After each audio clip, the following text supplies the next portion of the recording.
بسم اللہ الرحمن الرحیم۔ عزیز طلبہ کرام، سورہ الروم تعارف، مضامین، انسانی زندگی کے مراحل، اہم علمی اور عملی نکات۔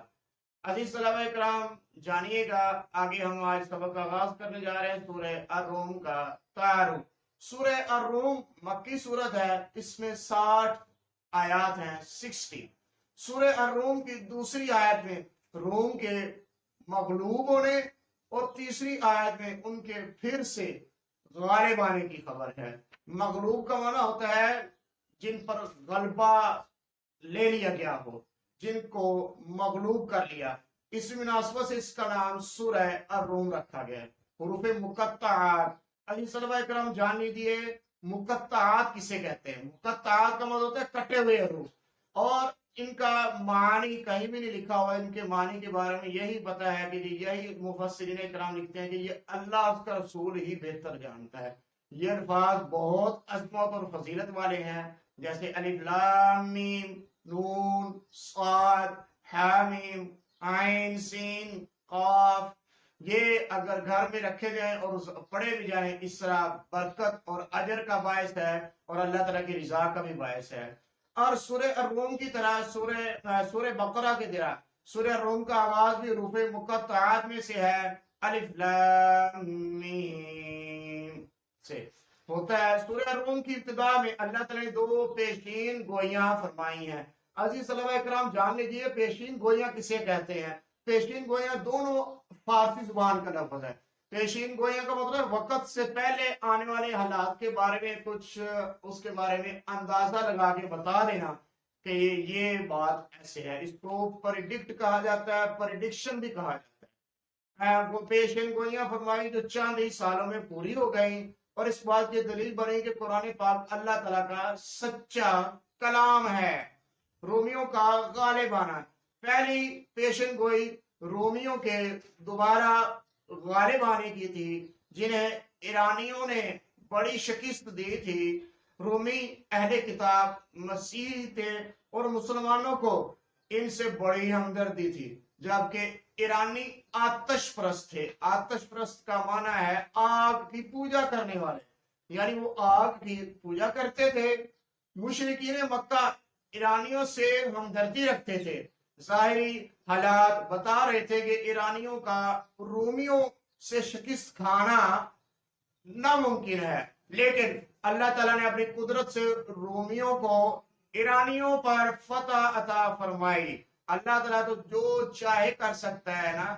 اللہ رب العالمین کن فرما دے تو جس چیز مرضی کی تخلیق کر دے، اور کن سے ساری کائنات کا نظام درم برم کر دے۔ دوسری پیشن گوئی اللہ تعالیٰ نے یہ فرمائی کہ رومیوں کی فتح کا دن مسلمانوں کے لیے بھی خوشی کا دن ہوگا۔ کچھ سالوں بعد غزوہ بدر کی فتح نے، جان لیجیے غزوہ بدر مسلمانوں اور کافروں کے درمیان پہلی بڑی جنگ ہوئی، اور جس میں مسلمانوں کو واضح فتح حاصل ہوئی۔ اس پیشن گوئی کو پورا کر دکھایا، کیونکہ جس دن رومیوں کو فتح ہوئی اسی دن مسلمانوں کو میدان بدر میں فتح حاصل ہوئی۔ سورہ الروم کا خلاصہ اسلام کی صداقت کا بیان اور انسانوں کی کردار سازی ہے۔